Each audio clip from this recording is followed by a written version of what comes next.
Hello, today's video is going to be a super chatty video about libraries. I'm going to talk about my experience. I've also bought some books from the library which I want to show you, and then I'm going to talk about what I think libraries need to do to survive. So first up, I'm going to start with just my experiences of libraries.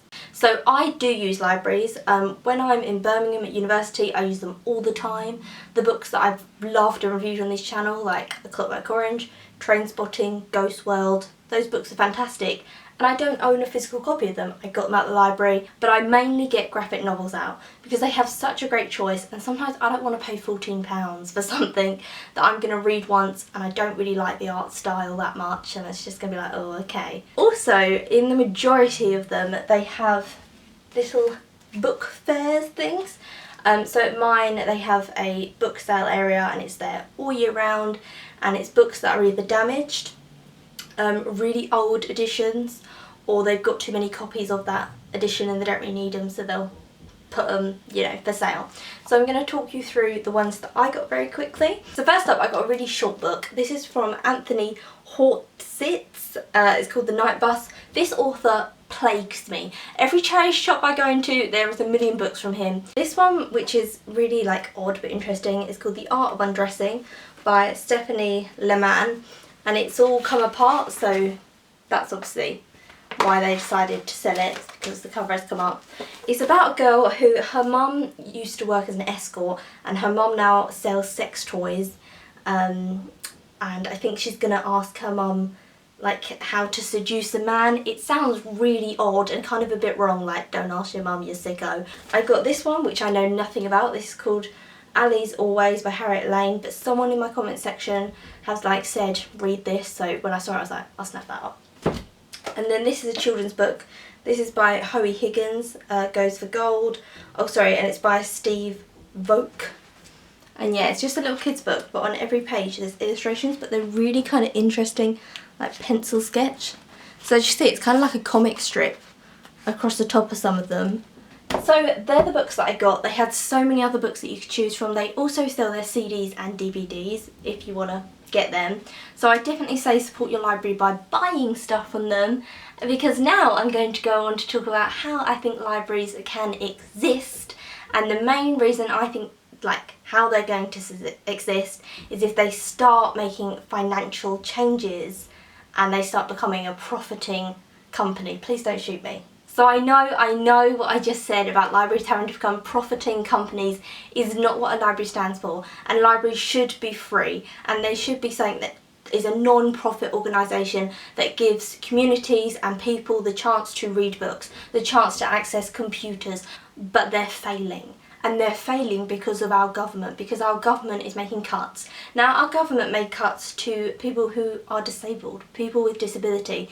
They made these huge disability cuts, and it was absolutely disgraceful. If they take money from the most vulnerable people in our society, disabled people, then you better bet that they're going to take money from our libraries. It is already happening. It is imminent at the moment, and I don't mean to sound all end of the worldy, because we have enough of end of the world speak on TV at the moment because of the whole Brexit thing. I'm not going to add into that kind of fear-mongering thing. I'm just going to say facts. Libraries all over the UK are shutting down. Our government is not going to support anything that doesn't make profit and doesn't make money. And that's not right, and it's really unfair, and that's why they're going to start selling off parts of the NHS probably, and it's going to be a complete disaster, and the people that are going to suffer the most are going to be the poorest within our communities, and it's going to be awful, but there's not a lot we can do about it because they were voted in. So what we need to do is we need to act now, not later, not when all the libraries are shut down. We need to start saying to library boards, you need to make a profit. And I'm really sorry to say that, but you do. You can still keep the thing of anyone can have access to these books, but you need to be making some kind of money. So libraries often sell little things like bookmarks and stuff, but they sell them for charity. And what I think they could do is they could still sell them for charity, and they could also sell some just for profit. They could open up little coffee shops, but all they'd have to do is get a coffee machine, and then say you have to pay £1.50 for a coffee, and then really advertise it so that when mums on their walk to school, the library's open really early anyway, so mums can pop into the library, get a cup of coffee on a school walk. That's profit, that's them making money. Another step, which a little bit controversial again, sometimes groups meet at libraries and libraries say, yep, you can have this space in our library for free, and you can have your poetry club or whatever.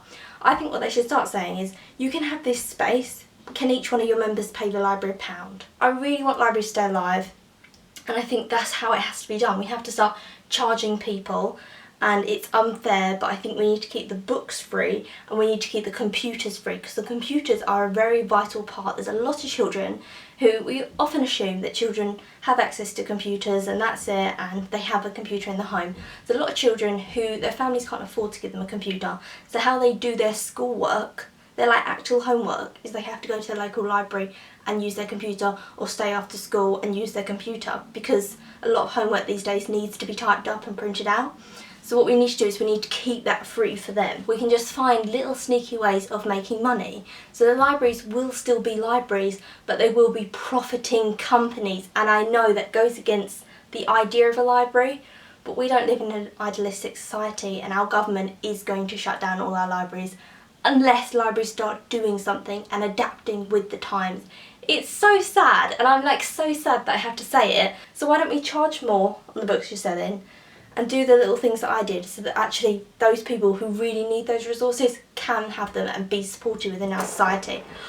Oh my god, I just got my coffee everywhere. So that's my opinions on libraries. Leave your opinions down below. I think they need to become maybe not community centres, because in the UK community centres have all been shut down, but they need to be paying community services, which is exactly what the government wants us to do. They want us to become a like capitalist society, which we are anyway, but they want us to be really like, you know, have to pay for everything and the poorest suffer, and that's so unfair. But I feel like we can take control now of libraries and say, we are going to suffer a bit by having to pay for certain services here, but not all services. We're not completely getting rid of what the library essentially is, which is a place where people can get free books. That's what a library is, and use computers. So yeah, I hope you enjoyed this. Tell me if you have any other suggestions that are different to me. Tell me if you think I'm completely wrong and we shouldn't do this and we should let all the libraries get shut down, and why you think that's a good idea. I'm like guessing no one's going to put that, but if you do, feel free. And I will see you again soon for another video. It's literally everywhere. Like, I don't know how I spilled it like all over my top and on my shelf. As, oh my god, it's on a Sylvanian. A Sylvanian has been affected by the library debate. I'm so sorry, but you know, we've got to make compromises.